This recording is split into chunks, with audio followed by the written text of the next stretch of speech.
किसकी नाकामी कहेंगे जिसको लेकर इन्होंने केंद्र सरकार को निशाना बनाया है? देखिए, हमारे देश के जो अपना घर बार छोड़ के सब कुछ छोड़ के आज जो हमारी सुरक्षा कर रहे हैं, इनको किसी से कोई लेना देना नहीं है सरकार को। इसलिए हमारे शहीद हुए, इनको कोई लेना देना, सिर्फ अपनी राजनीतिक चमकाना चाहते हो अपने। अब इसके बारे में जो इलेक्शन है उसको जीतना चाहते, समझे? ठीक है इमरान भाई, इसका जवाब ले लेते हैं धर्म सिंह जी से, फिर हमारे साथ जोगिंदर भैया जी। पहले मैं धर्म सिंह जी के पास जाऊंगा। धर्म सिंह जी, क्या जवाब है इमरान हिंदुस्तानी जो कह रहे हैं? देखिए, जब से भारत सरकार बीजेपी आई है, बहुत बदलाव आया है। सेना शहीद, सेना के लोग पहले भी धोखे से शहीद होते रहे हैं। पाकिस्तान ने हमेशा पीछे से वार किया है।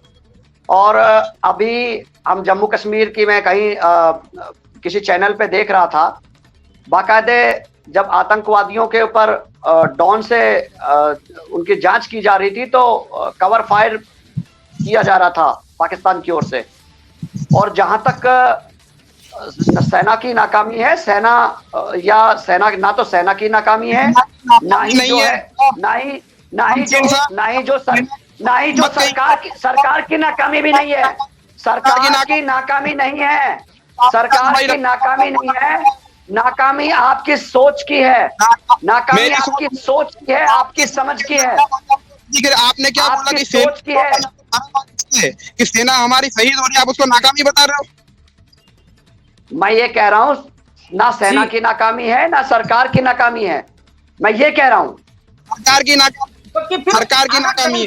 धर्म सिंह जी, अगर आप सरकार की भी नाकामी नहीं बता रहे, सेना की भी नहीं, आखिर शहीद होने की जो वजह है, कारण है, मैं जोगिंदर भैया जी से इस बात का जवाब ले लेता हूँ, फिर आपके पास दोबारा आऊंगा। जोगिंदर जी, जो शहीद हुआ उसके लिए अपने दुख इमरान भाई सुनिए, इमरान भाई अभी सुनिए, जवाब ले लीजिए। जोगिंदर जी जवाब दे रहे हैं।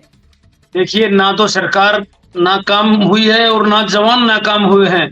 घर के भेदियों का कारण है ये, जो हमें मात खानी पड़ी।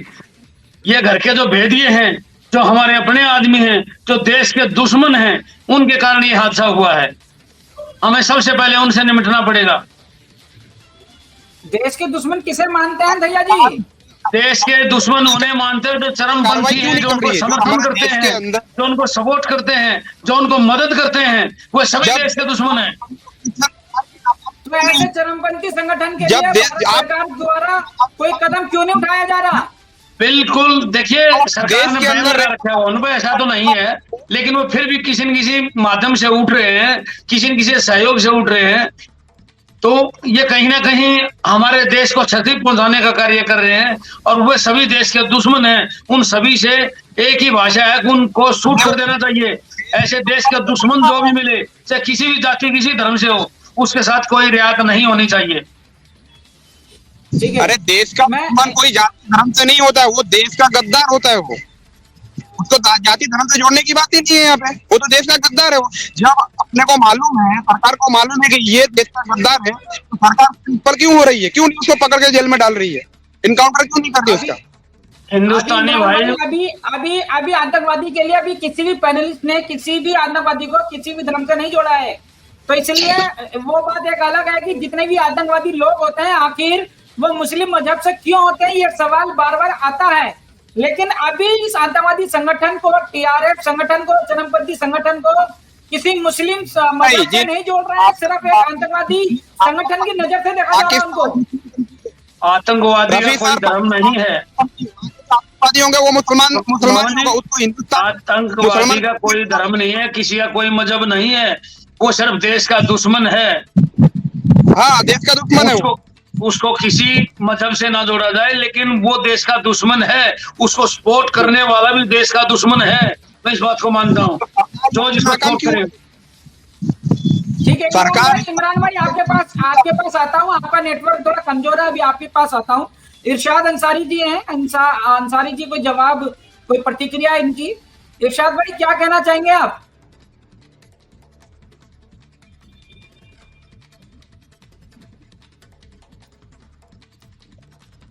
सरकार नाकाम नहीं है। सरकार ने वो काम इस देश के अंदर किए हैं जो पिछली सरकारें इस देश में नहीं कर पाई थी। वो माननीय नरेंद्र मोदी जी के नेतृत्व में वो काम इस देश में हुए हैं। चाहे वो तरक्की के हो, विकास के हो, सेना के हो, सेना की ताकत के हो। आज हमारे पास जो ताकत है, जो माननीय नरेंद्र मोदी जी के बाद जो सेना के पास ताकत आई है, वो ताकत इससे पहले किसी सरकार ने इस देश को नहीं दी थी। मैं मानता हूं कि छुटपुट घटनाएं, आतंकवादी छुपे जो मदद करते हैं, उनका कोई धर्म नहीं होता है, और उनका जो धर्म मानते हैं, मेरी नजर में वो हिंदुस्तानी नहीं है। आतंकवाद किसी प्रकार में किसी धर्म का व्यक्ति नहीं होता है, वो एक आतंकवाद है। वो अपने पैसों के लिए, अपने जो भड़काऊ लोग होते हैं उनके लिए काम करता है, तो वो एक अलग मुद्दा है। लेकिन इस देश की सरकार नाकाम नहीं है। इस देश की सरकार ने वो काम किए हैं जो आज तक उस देश के आजादी से लेकर 2014 तक किसी सरकार ने नहीं किए हैं।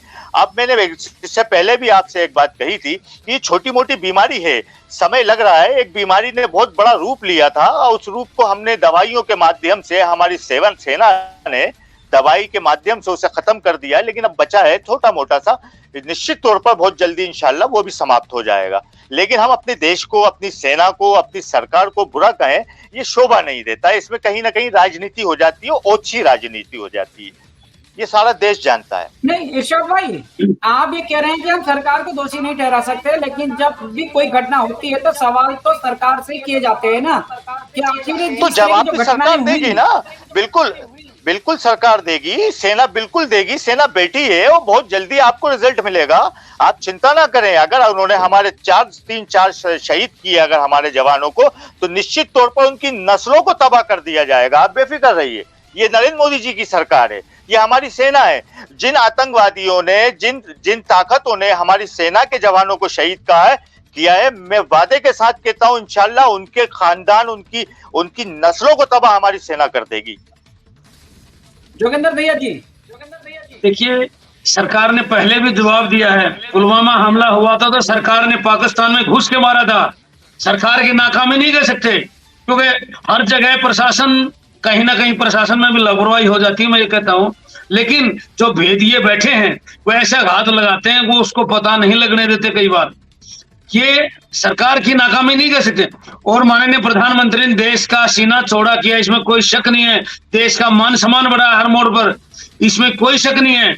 मैं फिर कहता हूं, मेरा किसी पार्टी से कोई संबंध नहीं है, लेकिन उन्होंने जो कार्य किया आज तक किसी प्रधानमंत्री ने नहीं किया है, वो निष्पक्ष भाव से सेवा दे रहे हैं। मैं बीजेपी की बात नहीं कर रहा, मैं बीजेपी की बात नहीं कर रहा। मैं माननीय प्रधानमंत्री जो हमारे देश के हैं, जो हर मोड़ पर सक्षम नेतृत्व देकर देश का नाम रोशन कर रहे हैं, देश का मान सम्मान बढ़ा रहे हैं। और उसी प्रधानमंत्री ने पाकिस्तान में घुस के उनके घर में मारा था, वो जवाब ही था। और हो सकता है हमारी सरकार दोबारा फिर उनको जवाब देने की तैयारी कर रही हो।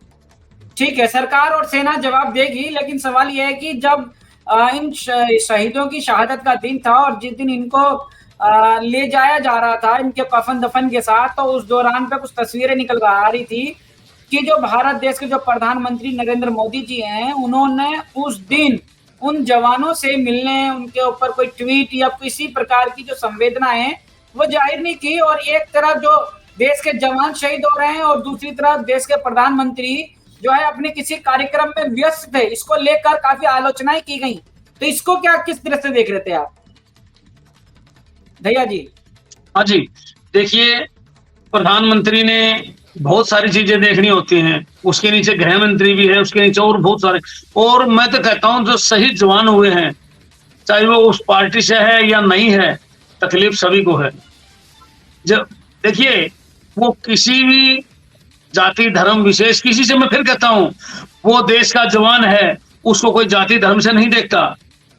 चाहे वो भट्ट साहब हैं जो डीएसपी साहब शहीद हुए हैं, चाहे वो ढोचक जी हैं या और एक मनप्रीत जी हैं, वे हमारे देश के सरताज रहे हैं, हमारे देश के ताज थे, जिन्होंने अपनी शहादत देकर उनका आतंकवादियों का मुकाबला किया है और वो शहीद हो गए।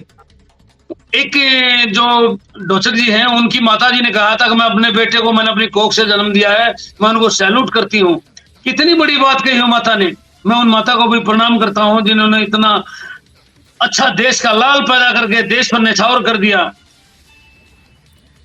इससे बड़ी गर्व की बात हमारे लिए और क्या होगी।